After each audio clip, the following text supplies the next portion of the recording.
Good morning, students. Welcome to the English class. Today we shall study the poem A Thing of Beauty by John Keats.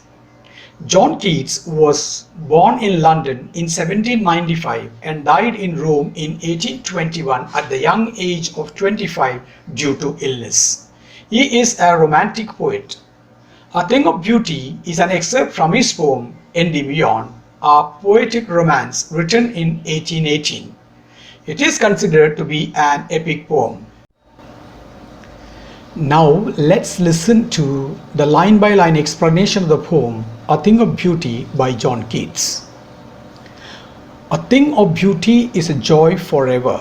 Its loveliness increases. It will never pass into nothingness, but will keep a bar quiet for us, and a sleep full of dreams, and health and quiet breathing.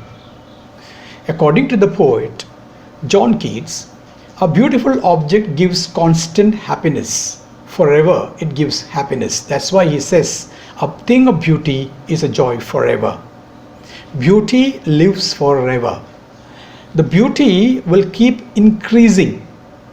That's why he says its loveliness increases. The beauty will never fade away or decrease or diminish. Rather, it will increase with the passage of time. That's why he says it will never pass into nothingness. Its loveliness increases. It will never pass into nothingness. It will never fade away. Beauty provides a shady place for all creatures. It gives sound sleep full of sweet dreams. That's why he says, but will keep a bar quiet for us. A bar means a shady place, a shelter of shade. And he says, and sleep full of sweet dreams. It provides, beauty provides sound sleep, peaceful sleep, full of sweet dreams. It will provide all creatures with good health and peaceful sleep. And he says, and health and quiet breathing. And health means provides beauty, provides good health to all creatures. And quiet breathing, calmness. It provides calmness. It provides peace. Therefore, on every morrow are we wreathing a flowery band to bind us to the earth, spite of despondence, of the inhuman dearth of noble natures, of the gloomy days, of all the unhealthy and over-darkened ways made for our searching. Yes, in spite of all, some shape of beauty moves away the pall from our dark spirits. John Keats says that we are surrounded by beauty of nature, and this beauty gives us the spirit and hope to live on this earth. That's why the poet says, therefore on every morrow, every following day, every morning, we are wreathing a flowery band. A flowery band is the beautiful thing compared to the beautiful things on this earth. Now the beautiful things on this earth give us the spirit to live on this earth. That's why he writes a flowery band to bind us to the earth. Bind us to the earth means to give us the spirit to live on this earth. The flowery band, the beautiful objects in this world. Then he moves on to say, spite of despondence. Despondence is things that depresses us. There are a lot of things that depresses the human beings. Of the inhuman dearth of noble natures.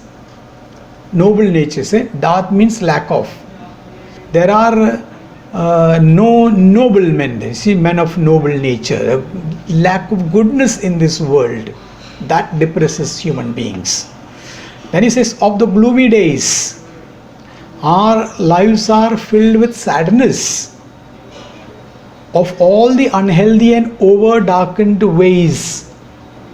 What are these unhealthy and over darkened ways? There are, he says, sufferings, sorrow in this world because of hatred, enmity, cruelty of people made for our searching. Why there is suffering, why there is sorrow, why there is cruelty and hatred? It is because, he says, made for our searching, because man in his search, in his quest for progress, quest for his searching his needs and his greed, he becomes cruel, he hates. So he says, because in spite of unhealthy and over darkened ways, in spite of lack of noble natures and sad lives, he says, the flowery band gives us the spirit to live on this earth. The good things on this earth gives us the spirit to live on this earth. That's why in the next line he writes, in spite of all, some shape of beauty moves away the pall. So in spite of what? In spite of the sufferings, in spite of the sorrows, in spite of that hatred and enmity and cruelty that is present in this world, that is unhealthy and over darkened ways, in spite of lack of noble men, he says, the beauty that is present in this world removes the sadness from our spirit. Our spirit's filled with sadness. That's why he said, from our dark spirit. Spirit, our hearts that are filled with sadness. So it's beauty. We are surrounded by beauty. That beauty removes the sadness from our heart. That's why he says, yet some beauty that is present on the earth removes the sadness from our hearts. Let's discuss a few literary devices from here. So you have your alliteration. What is alliteration? Alliteration is repetition or use of consonant sounds at the start of two words which are close in series or in a sequence. Like you have band, bind. If you look at the line, a flowery band to bind us to the earth. The band, bind. The sound B, the sound of letter B is repeated here. And then you have noble nature. You see, noble natures.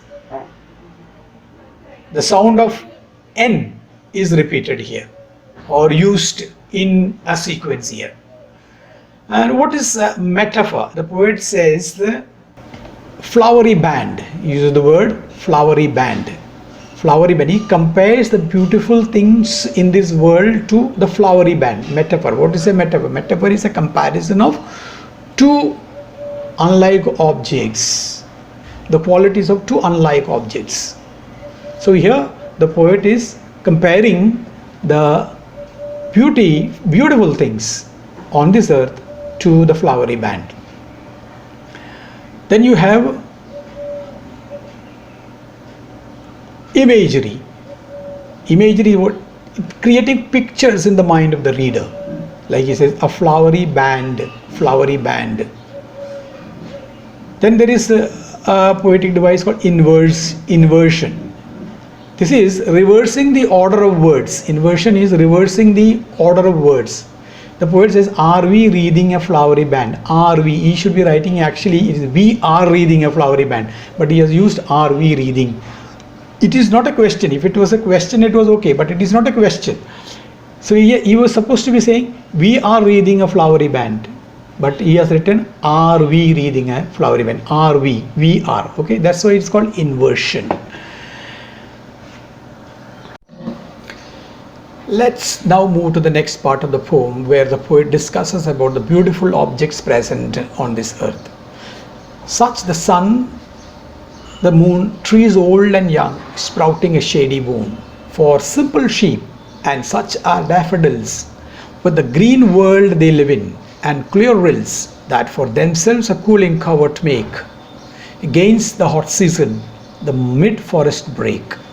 In this stanza, the poet speaks about the beautiful objects that are present on the earth.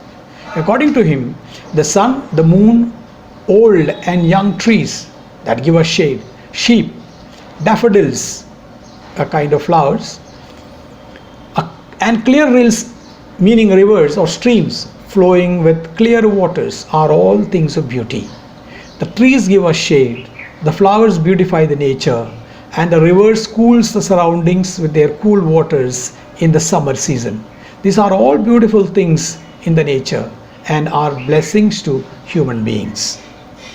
Let's now discuss a few poetic devices. There is alliteration used, in the second last line. You can see cooling covered. You see the sound k is repeated in the beginning of the two words there. Cooling covered, cooling covered. And there is another one, antithesis. Antithesis is using opposite words that are placed together. You see, the old and young. You look at the second line, old and young, opposite words, antithesis. There is imagery, trees giving shade, daffodils, clear river, streams. They are all images that are created in the mind of the reader by the poet. Let's now move to the last part of the poem, where the poet discusses about a few more beautiful objects on this earth. Rich with a sprinkling of fair musk rose blooms, and such too is the grandeur of the dooms we have imagined for the mighty dead. All lovely tales that we have heard or read, an endless fountain of immortal drink pouring unto us from the heavens bring. The poet then speaks about the fragrance of musk rose that blooms in the forest. The musk rose that blooms in the forest spreads fragrance. This is a beautiful object. John Case, the poet, then says that the stories of great warriors who sacrifice their lives for their countries or for humanity are also beautiful. He says, and such too is the grandeur of the dooms. Grandeur means something that is very impressive. We have imagined for the mighty dead. Grandeur of the dooms. Dooms means destruction. There is a contradiction here. Destruction cannot be impressive. But he says, the death of mighty people, great warriors, are impressive, great, beautiful. He says, all lovely tales that we have heard or read, all lovely tales. What tales? What stories? The stories of people, the warriors who have sacrificed, great men and women who have sacrificed their lives for the people or their country or for humanity. Those stories are beautiful stories. Why they are beautiful? Because they inspire us. They give us the courage to live on this earth in spite of all our sufferings. Such beautiful things, and he says, such beautiful things are immortal rings. And he uses the last two lines there, and an endless fountain of immortal rings pouring unto us from the heaven spring. What are these? What is this immortal ring? The immortal ring is the beautiful object that's present on this earth. The sun, the moon, the trees young and old, the clear rills, fair musk rose blooms, the stories of great men and women who sacrifice their lives for their country or for humanity. These are all like immortal drink, and which is a gift to us from God. That is why he writes the last line, pouring unto us from the heaven's brink. From heaven, the God has gifted to us. And these things, these beautiful objects inspire us, give us the courage to continue with our lives, live with hope, in spite of all sadness, in spite of all sufferings and sorrows that are present on this earth. All in all, what the poet is trying to say is that in spite of the suffering that is there in this world, a shape of beauty binds us to the earth. A shape of beauty gives us the spirit to live on this earth. Now let's move on to some literary devices that are used in these lines there. Alliteration, there is use of alliteration there in line number 4. You see, if you have heard, all lovely tale that we have heard or read, have heard. The sound of H, her sound is repeated here in close sequence. Then you have metaphor. The poet uses the words immortal drinks. What are these immortal drinks? Immortal drinks are the beautiful objects. So the beautiful objects are compared to immortal drinks. So metaphor is a comparison. So compare, the immortal drinks is compared to the beautiful objects. So there is a metaphor. Then you have imagery. In imagery, the poet uses Muscrose. Then he speaks about the stories of great warriors. Then he speaks about the heaven.